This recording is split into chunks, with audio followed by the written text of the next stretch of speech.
Bismillahirrahmanirrahim. Alhamdulillahi rabbil alamin wassalatu wassalamu ala rasuli rabbil alamin nabiyyina Muhammad ibn Abdullah wa ala alihi wa sahbihi wa man walah. Amma ba'd. Muslimin dan muslimat, para penonton sekalian, alhamdulillah kita syukur kepada Allah Azza wa Jalla kerana dapat meneruskan pengajian kita dalam tafsirul Quran. Sambungan perbincangan kita dalam surah Al-Buruj. Surah Al-Buruj. InsyaAllah pada pagi ini kita mula ayat yang ke-10. Ayat yang ke-10 dari surah Al-Buruj, iaitulah surah yang ke-85. Surah yang ke-85. Kita baca ayat dulu, kemudian kita masuk kepada tafsir ataupun terjemahannya. أعوذ بالله السميع العليم من الشيطان الرجيم إن الذين فتنوا المؤمنين والمؤمنات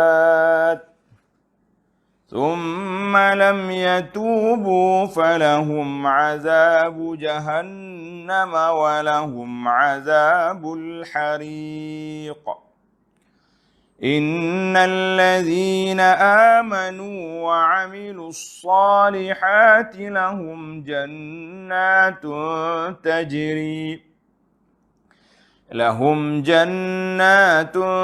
تجري من تحتها الأنهار ذلك الفوز الكبير إن بطش ربك لشديد إنه هو يبدئ ويعيد وهو الغفور الودود ذو العرش المجيد فعال لما يريد هل أتاك حديث الجنود فرعون وثمود بل الذين كفروا في تكذيب والله من ورائهم محيط بل هو قرآن مجيد في لوح محفوظ. Ayat yang kita baca ini sambungan kepada kisah Ashabul Ukhdud yang telah kita bincangkan dalam siri yang lepas. Muslimin dan muslimat, para penonton sekalian, Ashabul Ukhdud mengikut dalam sejarahnya, iaitulah berlaku di satu tempat sekarang ini nama dia Najran, di hujung negara Arab Saudi, di mana seorang raja yang zalim nama dia Zu Nuwas. Dia telah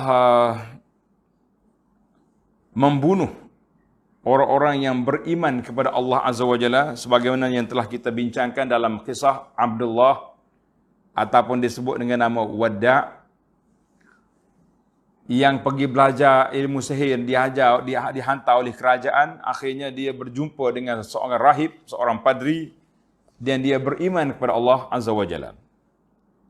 Mana hasil daripada itu, setelah dia beriman dan dia telah diseksa, akhirnya dibunuh dengan cara teknik yang cukup indah, iaitu disaksikan oleh rakyat negeri itu.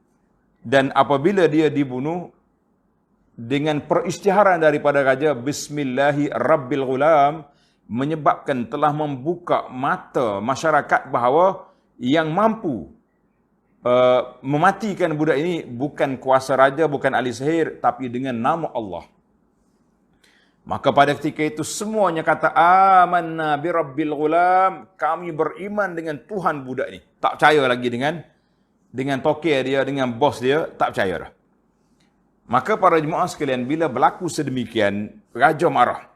Bila marah, dalam ayat yang keempat, Allah Ta'ala sebut, Qutila ashabul ukhdud, celakalah kaum yang menggali parit. Yang jahatnya, ashabul ukhdud, si penggali parit. Dia gali parit, dia nyala api, campak. Siapa-siapa saja yang tak nak murtad, tak nak kembali ke agama dia, maka dicampak dalam api. Sehinggalah datang seorang perempuan bersama bayi dia, teragak-agak. Sebab tengok baby kecil ni, tak sampai hati mak ni. Akhir sekali, budak tu yang bercakap, dia kata, Ummah isbiri fa innaki alal haq. Ibu, sabar. Mari kita terjun. Kerana kita ibu dalam dasar-dasar yang benar. Mak dia pun terkejut. Budak kecil bercakap. Ini di antara salah seorang daripada baby yang boleh bercakap. Kan, dia kanak-kanak yang jadi saksi kepada Nabi Yusuf AS, Sayyidina Isa ibnu Maryam, budak yang jadi saksi kepada Juraish, dan ada lagi beberapa orang yang disenaraikan oleh para ulama. Jadi para jemaah sekalian, kita masuk terus kepada tajuk kita. Bermula ayat yang ke-10. Innal ladzina fatanul mu'minina wal mu'minati thumma lam yatubu falahum azabu jahannam wa lahum azabul hariq.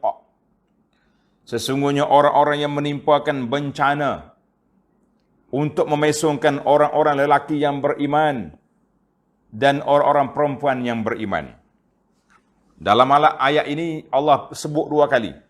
Dia tak kata seorang beriman je. Laki-laki nak beriman, wal mu'minat, orang perempuan yang beriman. Kenapa? Sebab nak beritahu bahawa orang mukminat, orang perempuan di sini sabar dan mantap iman mereka. Dan sekaligus mencerca puak-puak jahat itu kerana telah melanggar hak human right, kata orang. Sekarang ni orang bercakap tentang human right, kan? Human right ni termasuklah di kalangan apa yang dibuat oleh orang dulu. Dalam Islam ni dia tidak diajar. Tak boleh bunuh orang tua, tak boleh bunuh perempuan, tak boleh bunuh kanak-kanak, kecuali orang perempuan terbawa senjata sekali. Ni mau campur belaka dalam api tu. Tak kira perempuan, tak kira kanak-kanak. Sebagaimana dalam kisah budak ni, Ummah isbiri fa innaki adal haq. Maka Allah kata apa? Kemudian mereka tidak bertaubat, maka mereka akan beroleh azab neraka Jahannam kerana perbuatan buruk itu, dan mereka akan beroleh lagi azab api yang membakar kerana tidak bertaubat. Muslimin dan muslimat para penonton sekalian, di dalam ayat ini banyak perkara Allah Ta'ala sebut tentang jarimah ataupun jenayah yang dibuat oleh puak-puak Zu Nuwas dengan geng-geng dia, Ashabul Ukhdud. Ashabul Ukhdud ni orang jahat. Yang baiknya, yang dicampur dalam Ukhdud itu. Dan kadang-kadang kita sebut Ashabul Ukhdud, mana itu kumpulan tu. Kumpulan Zu Nuwas. Dia telah buat satu azab, jenis azab membakar manusia hidup-hidup ini, satu jenayah yang cukup dahsyat. Cuma Allah Ta'ala sebut di sini, summa lam yatubu, kemudian mereka tidak bertaubat. Isyarat kepada kalau mereka bertaubat, lau tabu lataballahu alaihim. Kalau mereka bertaubat, Allah Ta'ala terima taubat. Banyak sekali kita sudah belajar dalam siri-siri yang lain tentang Allah Ta'ala terima taubat. Innallaha la yaghfiru an yushraka bihi wa yaghfiru ma duna zalika liman yasha. Orang syirik pun kalau dia bertaubat, masuk Islam, mengucap 2 kalimah syahadah, gugur dosa-dosa dia yang lepas. Kan? Walaupun puak ni jahat, tapi kalau dia beriman lepas pada tu, nak kata apa? Kita nak sekat. Tapi biasanya si penjahat-penjahat yang zalim melampau ni, biasanya mati dalam keadaan tidak beriman. Sebagaimana geng-geng Fir'aun, walaupun dia beriman selepas dia tenggelam, tapi iman tu sudah tidak dikira, tidak dikira lagi. Jadi isyarat dalam ayat ini, summa lam yatubu, kalau mereka bertaubat, kan? Manakala mereka bertaubat, taubatnya boleh. Cuma dinukilkan daripada Sayyidina Abdullah bin Abbas radhiyallahu anhu, orang tanya dia, seorang laki-laki nak bunuh orang, hal liqatil al-mu'minin taubah? Orang bunuh orang beriman yang ada taubat ke tak? Dia kata la. Ibn Abbas kata la illa nar. Jadi ada orang ulama kata boleh jadi fatwa Ibn Abbas tu dia panggil qadiyatu ain. Ibn Abbas nampak orang ni nak pergi bunuh orang. Dia tanya, kalau aku bunuh orang ni boleh taubat tidak? Ibn Abbas kata la, mu jangan bunuh, mu tak ada taubat. Tapi kalau kita sekarang ni tengok orang bawa parang, saya nak pukul orang ni, nak bunuh orang ni. Macam mana kalau saya sudah bunuh? Ada taubat? Kita pun baca hadis. Rasulullah sallallahu alaihi wasallam telah menceritakan bahawa seorang laki-laki bunuh 99 orang, kemudian Allah Taala terima taubat dia. Jawab dia jadi pembunuhlah kawan itu, sekali gemu lah kena bunuh. Jadi kita kena tengok fatwa ni bukan boleh campak gitu ya. Kita kena tengok spesifik orang juga. Orang nak bunuh orang, tiba-tiba kita pergi baca hadis taubat, subhanallah, seolah-olah kita buka pintu untuk dia bunuh orang. Jadi hari ini kita kena tengok bahawa kalau dia tu betul-betul sudah menyesal dengan perbuatan dia yang silam, yang lampau, kita kata insya-Allah pintu taubat terbuka. Tidak ada siapa yang boleh menghalang manusia ini daripada bertaubat kepada Allah Azza wa Jalla. Baiklah para jemaah sekalian. Itu ayat kita ni menyebut tentang sedemikian. Kemudian kita pergi kepada ayat yang ke-11. Innal ladzina amanu wa 'amilus salihati lahum jannatun tajri min tahtihal anhar. Dzalikal fawzul kabir. Sesungguhnya orang-orang yang beriman dan beramal saleh, mereka akan beroleh syurga yang mengalir di bawahnya sungai-sungai. Yang demikian itu ialah kemenangan yang besar bagi orang yang beriman, al-fawzul kabir, iaitulah kemenangan yang besar. Jadi dalam ayat ini kita fokus lagi kepada ashabul ukhdud, kisah pembunuhan itu. Jadi orang-orang yang diseksa, orang yang diseksa, yang difitnah oleh Zunuwas dengan geng-geng dia, kan? Mereka sabar, masuk dalam api, dicampak dalam api, campaklah, tak takut dah, tak undur ke belakang. Maka bagi mereka jannatun tajri min tahtil anhar, bagi mereka syurga yang mengalir di bawahnya sungai-sungai yang begitu hebat. Muslimin dan muslimat para jemaah sekalian, kisah yang ashabul ukhdud, kita dah cerita dalam siri yang lepas. Para jemaah boleh ulang balik cerita, ataupun yang baru dengar hari ini, sila undur ke siri yang lepas, tafsir surah Al-Buruj, kerana di sana ada kronologi cerita tentang pembunuhan besar-besar ini.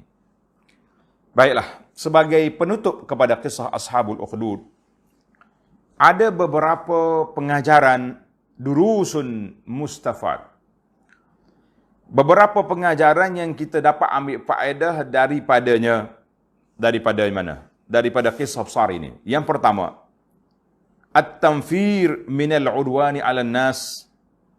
Dan ayat ini mengajar kepada kita supaya jangan sekali-kali buat permusuhan ke atas manusia dan menyaksa mereka kerana mereka beriman kepada Allah Azza wa Jalla, yang menyebabkan mereka akan menerima uqubah ataupun seksaan yang berat daripada Allah Azza wa Jalla di akhirat nanti. Atas dunia ni museksa orang, di akhirat kamu akan terima nanti. Jadi hati-hati, jangan duduk berani, jangan duduk main benda-benda yang pelik, yang zalim macam ni, jangan. Maka kalau kita lihat, Islam tak paksa orang. Bila Islam datang mana-mana negara, dia akan bawa 3. Yang pertama dakwah, ajak dia masuk Islam. Kalau kamu masuk Islam, aslim taslam, muslimat. Harta benda dia selamat, semua perlu selamat. Kalau dia ada jawatan-jawatan, mungkin kita kekal dengan jawatan dia tu, kalau dia orang baik. Yang kedua, kita beri pilihan. Boleh, tak mau masuk Islam, tak apa. Kita tak paksa. La ikraha fiddin. Tapi kamu kena pilih duduk di bawah pemerintahan Islam. Duduk di bawah pemerintahan kami. Tak nak juga? Beres. Kita beri masa 3 hari untuk buat persiapan, kita akan lawan. Kita akan melawan, maknanya kita akan berperang. Itu cara Islam. Mari nak paksa orang, tak boleh paksa. Sebab apa? Sebab iman ma waqara fil qalbi. Perkara yang terpasak dalam hati. Tak boleh kita paksa. Kalau kita paksa je jadi munafik dia. Dia mulut je beriman. Dia tuan tak beriman. Kita kata tak jadilah gitu, kan? Yang kedua, pengajaran yang kedua, surah ini, surah Al-Buruj ini turun di Makkah. Dan orang-orang Islam pada waktu itu sedang diancam dengan ittihad, dengan penyaksian yang begitu dahsyat. Ada yang diazab, ada haid-had sampai mati. Sebagaimana yang diperlakukan kepada Sayyidah Sumayyah, mak kepada Ammar bin Yasir radhiyallahu anha. Dan lain-lain lagi, Bilal sendiri dipukul. Ramai orang Islam di mereka awal ittihad. Maka pelampau Quraisy ini diberi cerita ini supaya dia mikir juga. Jangan duk berasa sedap sangat, kan? Allahu Akbar. Boleh seksa orang lemah-lemah, orang yang tak kuat ni, tapi kamu pun apa jadi kepada Ashabul Ukhdud lepas pada itu, kan? Apa jadi kepada Firaun? Banyaklah kisah-kisah yang berlaku kepada, contohnya kisah Khabbab Ibn al-Arat radhiyallahu anhu ketika dia datang jumpa Nabi SAW, sedang Nabi duduk tepi Kaabah. Tiba-tiba mari Khabbab, dia kata, "Ya Rasulullah, ala tastansir lana?" Ya Rasulullah, kenapa tak minta pertolongan Allah Ta'ala untuk bantu kita? Ala tad'u lana? Kenapa tak doa untuk kita semua? Faqala, kata Nabi SAW, qad kana man qablakum. Orang dulu daripada kamu, mereka telah diambil, ditangkap oleh penguasa yang zalim, digali dalam tanah, letak sekat pinggang, kemudian dibawa gergaji, kereng atas kepala, belah dua. Apa jadi? Fama yasudduhu zalika an dinih. Mereka tidak tinggalkan agama, terus dengan beriman kepada Allah Azza wa Jalla. Nabi berkata, wallahi la yutimmanna hadzal amr. Demi Allah, urusan kita ini Allah Ta'ala akan sempurnakan sehingga manusia boleh berjalan dari Mekah ni ke Sana'a, ke Yaman, ila Hadramaut, min Sana'a ila Hadramaut. Daripada Sana'a ke Hadramaut, ada riwayat lain kata lain, la yakhafu illallah, tak takut kecuali kepada Allah Ta'ala, dan takut serigala makan kambing. Nabi kata, walakinnakum tasta'jilun, tapi kamu gopoh nak cepat. Allahu Akbar. Hadis ini dikeluar oleh Imam Bukhari. Itu dia panggil tasliyah. Ayat ini tasliyah. Yang ketiga, durus fi sabri wat tasliyah. Pelajaran supaya kita sabar dan bertenang. Sebab zalim setara mana penguasa ini, akhirnya mereka akan hancur, akan hilang. Kuat mana orang atas dunia ni, mereka akan pergi kepada kelemahan. Maka kita ada Allah Azza wa Jalla, jangan takut. Itu di antara perkara yang kita dapat, sehingga kata di ahli-ahli syair dia kata apa? Walasta binajin min maqalati ta'inin walau kunta fi gharin ala jabalin wa'ar.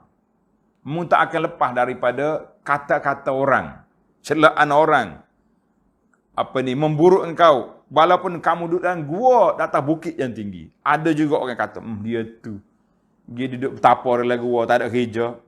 Ada juga kan. Kita kata yang pentingnya, atas dunia ni begitulah. Ada orang sokong, ada orang tak sokong. Ada orang suka, ada orang benci. Begitulah keadaan. Tidak semuanya akan jadi satu je. Baiklah para jemaah sekalian. Maka kita lihat cara orang-orang yang beriman berdepan dengan penguasa yang zalim ni, ada 3 cara. Tadi kita dah dapat 3 faedah durus daripada kisah Ashabul Ukhdud. Kemudian istinbat daripada fiqh sirah pula. Kita kata cara muwajahah orang-orang yang beriman ini berdepan dengan penguasa yang zalim ada 3 cara. Cara yang pertama dia panggil uslub al-i'tizal. Cara membawa diri. Tinggalkan masyarakat. Sebagaimana yang berlaku kepada kisah Ashabul Ukhdud. Sebagai kisah Ashabul Kahfi. Pemuda-pemuda Ashabul Kahfi, bila dia tak mampu nak berdepan dengan penguasa yang zalim, mereka sayang kepada akidah dia lari duduk dalam Al-Kahfi. Dalam gua. Hari ni hari apa? Hari Jumaat. Dah baca surah Kahfi belum?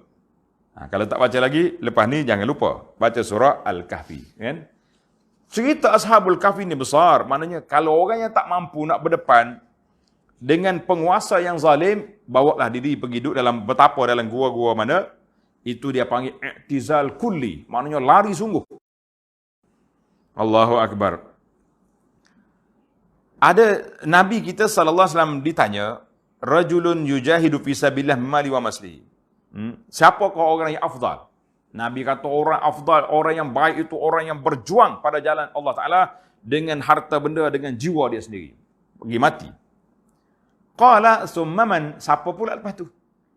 Qala mu'minun fi syi'bin minas syi'ab ya'budullaha rabbah. Orang yang tak mampu nak lawan, dia pergi duduk di celah-celah bukit mana-mana, masuk dalam gua, beribadat, wa yada'un nasa min syarrihi, dan tinggalkan manusia daripada kejahatan mereka. Lari.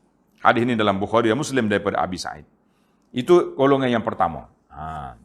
Cuma cara ni kita tengok. Kalau negara aman macam kita sekarang ni, pergi duduk pelapor yang gua, buat apa? Line internet pun tak ada. Nak tengok live ustaz mengajar pun tak boleh. Baik duduk di masyarakat kampung kita, duduk sini. Cuma sekarang ni kita diminta supaya beruzlah.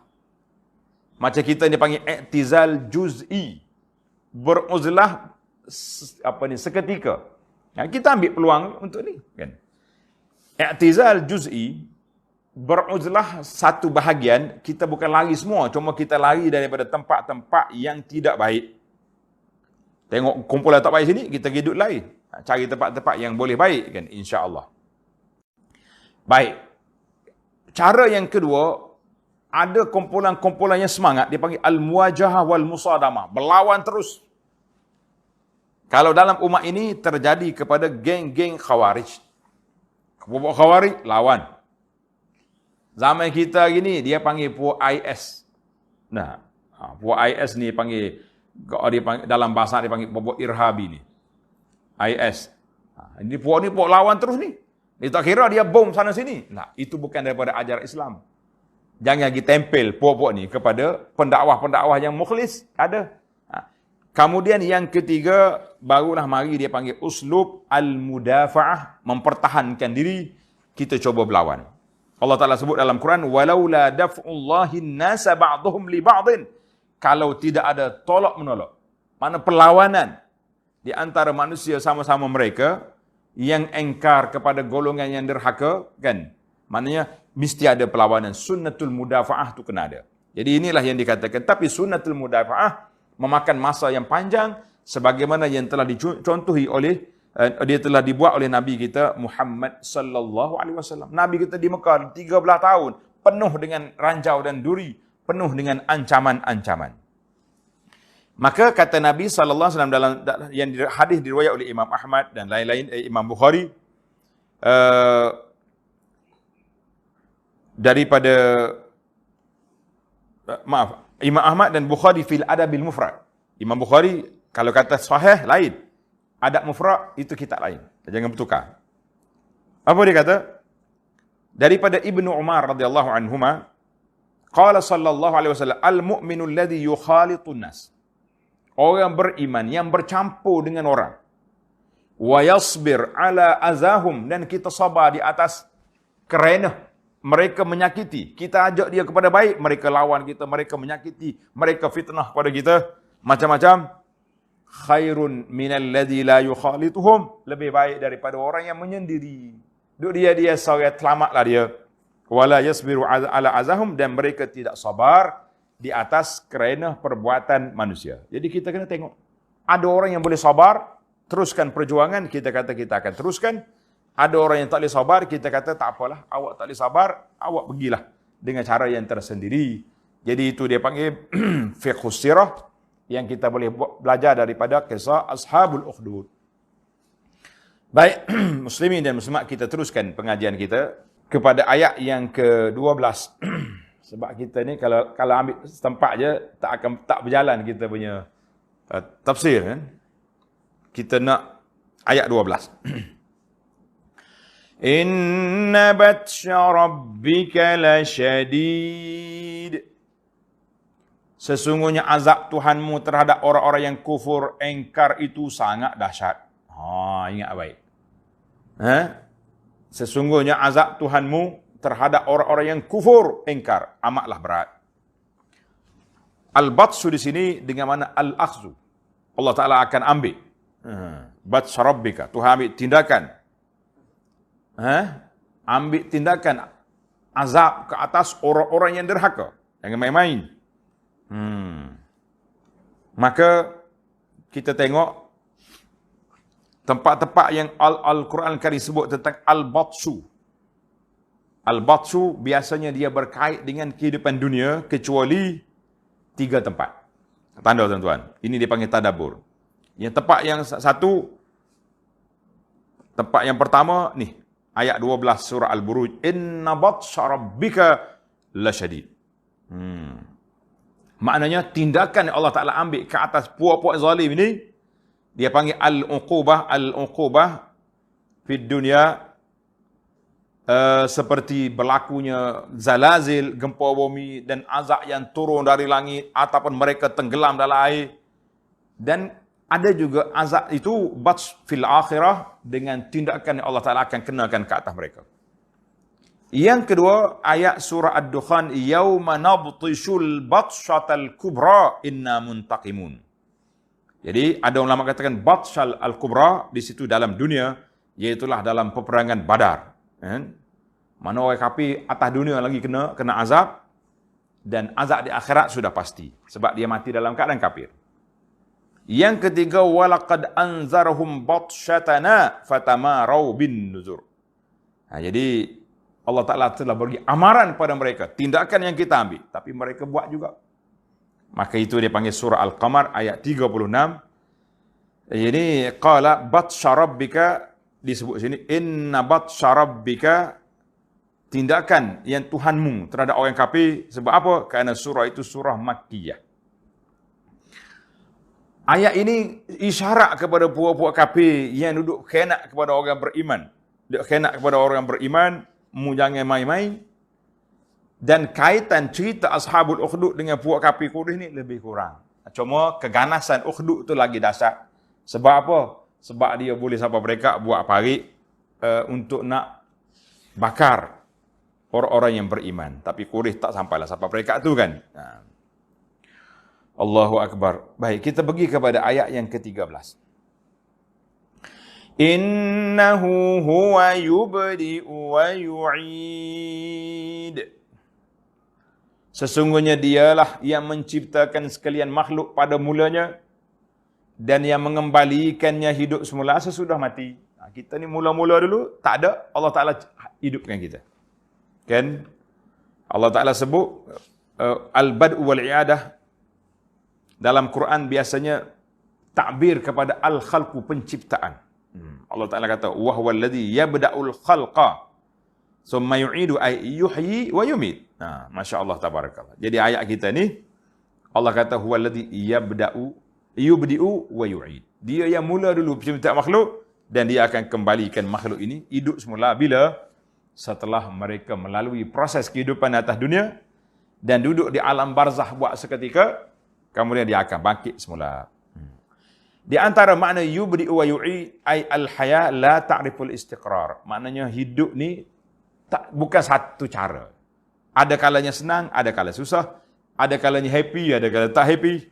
Ada kala kita boleh jalan sana sini, ada kalanya timbulnya PKP. Walaupun dalam sejarah kita ni belum ada lagi PKP. Ada orang kata zaman dulu, zaman komunis dulu, zaman-zaman dulu ada perintah berkurung. Sudah ada zaman dulu. Tapi zaman kita ni berkurung dengan cara kita berlawan dengan musuh yang kita tak nampak. Lain dia punya cara. Maka Allahu Akbar. Allah Ta'ala cerita kepada kita, mu tak usah duduk sombong, jangan duduk kerah kepala, yubdi'u wa yu'id. Kuasa Allah Ta'ala saja. Nak mengembalikan kamu sebagaimana Allah Ta'ala kuasa menghidupkan kamu dulu. Jangan dirasa pelik. wa huwal ghafurul wadud. Dan dialah yang amat pengampun lagi amat pengasih. Siapa? Allah. Amat pengampun lagi amat pengasih. Itu sifat Allah Ta'ala. Al-Ghafru. Ghafar. Sangat pengampun. Dengan makna Allah Ta'ala tutup kesalahan-kesalahan kita. Nah, itu maknanya dosa-dosa yang lepas kalau kita bertaubat diampunkan oleh Allah Azza wa Jalla. Dan Al-Wadud, apa makna Wadud? Allah Ta'ala ni amat pengasih. Dia panggil Wadud. Sirah mubalaghah, makna kathirul hubbi lil mu'minin. Allah Ta'ala sangat suka dia, sangat sayang dia kepada orang yang beriman. Siapa dia beriman? Disayangi oleh Allah Azza wa Jalla, dikasihi oleh Allah Azza wa Jalla. Kita nak suruh Allah Ta'ala sayang kepada kita, kita beriman kepada Allah, dan kita kena apa? Kena sentiasa melakukan perkara-perkara yang disukai, yang disayangi oleh Allah Azza wa Jalla, maka ketika itu insya-Allah kita dapat kasih sayang Allah. Jadi ayat ini menjadi satu pengajaran dan iktibar kepada para pendakwah supaya berlemah lembut dengan bil usati, dengan orang-orang yang derhaka. Bila kita tengok orang-orang derhaka ahli maksiat, jangan pergi dekat dia, hei, puak kaki maksiat, ila jahannam wa bi'sal masir. Alah haula wala quwata illa billah. Puak mu ni puak neraka jahannam, sejahat-jahat tempat kembali. Lah. Kita kata, saudara, kamu sekarang duduk dalam suasana yang tidak baik, duduk di tempat maksiat, tapi pintu taubat Allah Ta'ala tak belum tutup lagi kepada kamu. Bila ditutup, apabila nyawa sudah dihalkum, biar, kami macam ni, dengan botol arak di tangan, dengan maksiat di kiri ni, boleh taubat? Boleh. Kenapa tak boleh? Maka di sini uslub dia, uslub ni. Al-Ghafur Al-Wadud. Sifat Allah Ta'ala. Kita kena baca Ghafur Wadud. Tapi kalau kita pergi tempat orang zalim, si zalim, kamu jangan bimbang. Allah Ta'ala ni bersifat dengan Al-Ghafurul Wadud. Allah Ta'ala pemaaf. Allah Ta'ala juga bersifat kasih sayang. Jadi orang zalim lagi gila dia. Kita kena pergi. Si zalim, inna batsha rabbika lasyadid. Innahu huwa yubdi'u wa yu'id. Dibaca ayat-ayat azab kepada puak. Kerana itulah fatwa Sayyidina Abdullah bin Abbas tadi, dia tengok muka orang ni memang nak bunuh orang, maka dia fatwa, tidak ada taubat lil qatil. Bagi orang yang bunuh orang, tak ada taubat. Itu dia panggil fiqh al-mufti. Jangan semua benda kita jawab belaka. Itu dah saya lah, secara peribadinya. Di antara soalan yang Hanan tak nak jawab, minta maaf awal-awal lagi, kalau orang tanya tentang perceraian. Dia balah dengan isteri balah dengan suami, lepas tu mari nak tanya fatwa macam mana, kita kata maaf lah, isu ni tak boleh fatwa dengan telefon, tak boleh jawab dengan WhatsApp. Kena pergi ke pejabat agama, biar qadi tengok dua-dua, tanya kiri kanan, barulah boleh buat keputusan. Ni kita dengar sebelah pihak. Kita pun tak tahu apa yang berlaku sebenar. Tiba-tiba jatuh fatwa, jangan mulalah tatasarra', jangan gopoh. Ayat yang ke-15, Zul Arshil Majid. Allah, ia mempunyai arash yang tinggi kemuliaannya. Masya Allah, tabarakallah. Jadi arash Allah Ta'ala ni sudah jelas. Kita sudah belajar dalam kitab-kitab akidah kita tentang arash. Bagaimana keadaan arash itu, bagaimana kita serahlah kepada para ulama-ulama mu'tabar. Mereka telah huraikan tentang arash Allah Ta'ala, tentang kursi, apa yang ada dalam riwayat-riwayat yang sahih tentang tafsir ayat itu, maka itulah yang disebut oleh para ulama. Kita jangan mikir benda-benda yang berkait dengan Allah Azza wa Jalla dengan kepala otak kita, jangan. Bahkan masalah syurga, Tuhan kata apa dalam hadis kursi, a'dattu li'ibadis salihin ma la 'ainun ra'at wa la uzunun sami'at wa la khatara 'ala qalbi bashar. Aku dah sediakan bagi hamba-hambaku yang soleh perkara yang mata tak pernah tengok, telinga tak pernah dengar, hati tak pernah khayal. Itu syurga. Bagaimana kita nak bincang tentang Allah Azza wa Jalla, maka jangan duduk main benda-benda yang pelik. Al-Majid, Allah Ta'ala yang maha tinggi kemuliaannya, fa'alul lima yurid. Allah yang berkuasa melakukan segala yang dikehendakinya. Fa'al, mana dia boleh buat apa yang dia nak. Tak ada siapa boleh tegak. La yus'alu amma yaf'alu wa hum yus'alun.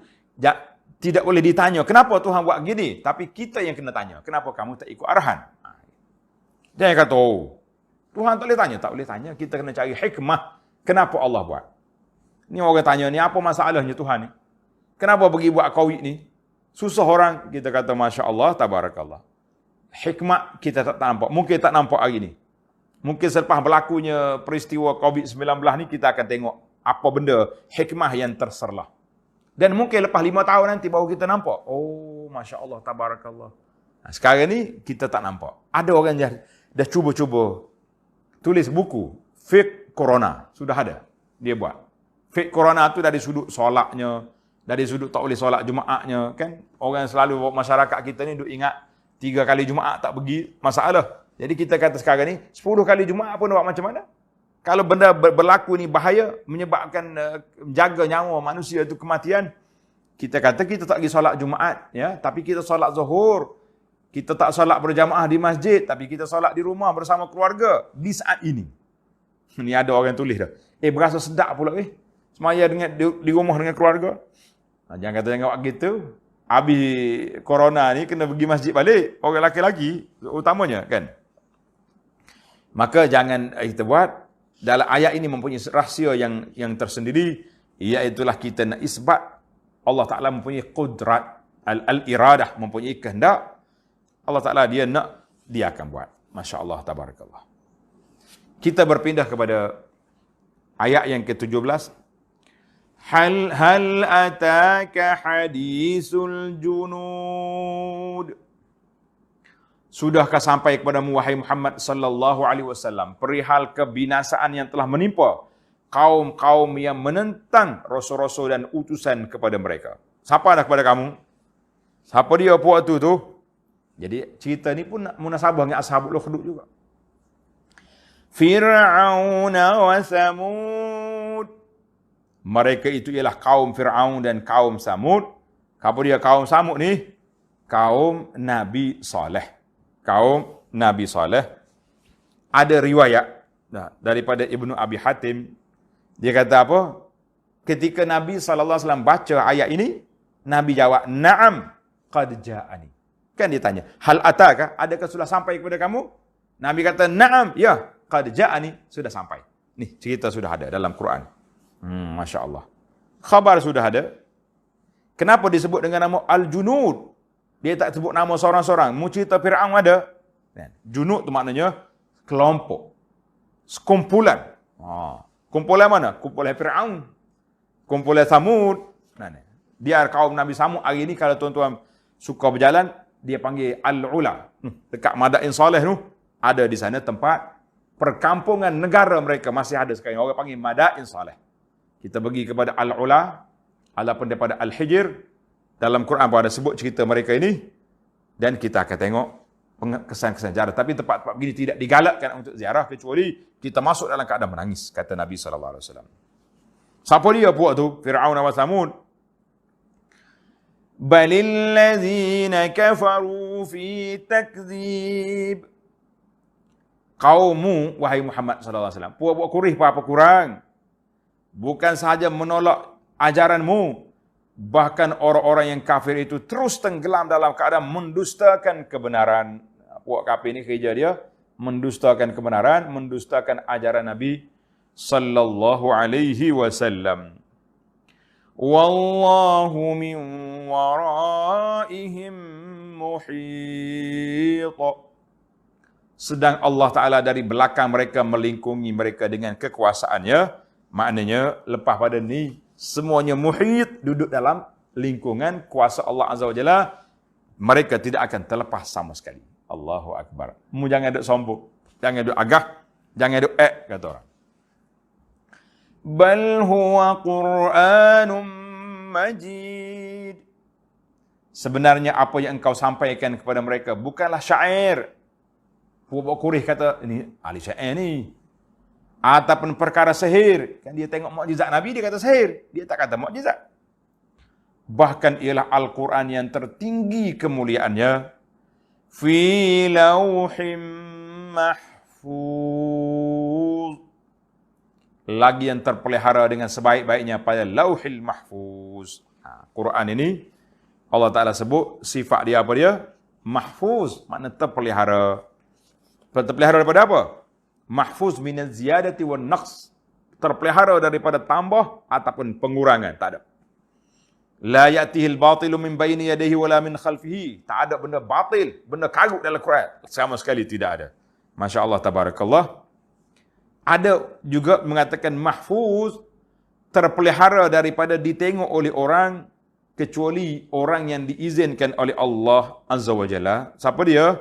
Di kalangan malaikat ataupun muqarrabin fi kitabim maknun la yamassuhu illa al-mutahharun. Itu dia panggil Quran. Cuma dari sudut lauhil mahfuz pula macam mana? Lauhil mahfuz itu, kita kalau sebut lauh, kita ingat papan putih tu. Papan hitam dulu, papan putih, lauh. Tapi lauhil mahfuz ini dia tak buat dengan papan, tak buat dengan kayu.